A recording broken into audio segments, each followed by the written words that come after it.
Assalamu alaikum and a very good evening to you all wonderful people. मैंने अरबी में और इंग्लिश में दोनों में सलाम किया, मुझे एक ज़ुबान में भी जवाब नहीं मिला।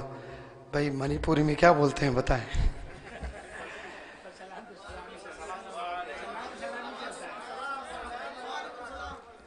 हाँ जी, वरना ऐसा लगता है फिर मैं कोई दूसरे देश में हूँ और ज़ुबान नहीं जानता हूँ। अगर 500 स्पीकर्स स्टेज पर आते हैं, 500 दफ़ा सलाम करते हैं अस्सलामु अलैकुम व रहमतुल्लाहि व बरकातुहू, तो all 500 times you're supposed to respond. आप सल्लल्लाहु अलैहि वसल्लम ये जो खूबसूरत इस्लाम को स्प्रेड किया है ना पूरे दुनिया में, सिर्फ नमाज, रोज़ा, ज़कात, हज, ये 4 चीज़ों से नहीं, ये 4 मैंडेटरी हैं. It is mandatory upon all the believers of Allah सुब्हानहू व तआला. जो 5 पिलर्स हैं इसमें कोई छूट नहीं है, ये कंपल्शन है. 5 में फिर 2 मैंडेटरी नहीं है, ऑप्शनल है. वो क्या है? हज और ज़कात. इतना आसान इस्लाम है कि हज सब पर फर्ज नहीं है, उन पर है जिन्हें अल्लाह ने पैसों से नवाजा है. अल्लाह ने बहुत से लोगों को पैसों से नवाजा है, तो वो लोग हज पर जाते हैं, उम्रा करते हैं. कोई गारंटी नहीं कि उनका हज कबूल होता है कि नहीं होता है. कोई गारंटी दे सकते हैं? Nobody on this earth can assure and can give guarantee that Allah has accepted my umrah, Allah has accepted my hajj. लेकिन एक ऐसा गरीब इंसान है जिसके पास उम्रा हज करने का कोई तसव्वुर ही नहीं है. बैंक बैलेंस तो दूर, बैंक अकाउंट ही नहीं है उसका. जब वो अपने वालिदैन को मुस्कुराते हुए देखता है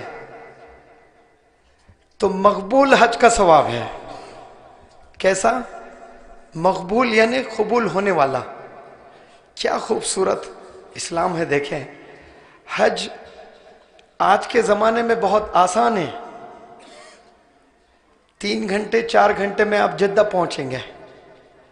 लेकिन आज से 500 साल पहले इमेजिन करें, जो लोग हज पर जाया करते थे, रो रो कर जाया करते थे, घरों में, रिश्तेदारों में, मोहल्लों में सबसे मिलकर माफ़ी तलब कर रो रो कर जाया करते थे. क्यों रो रो कर जाया करते थे?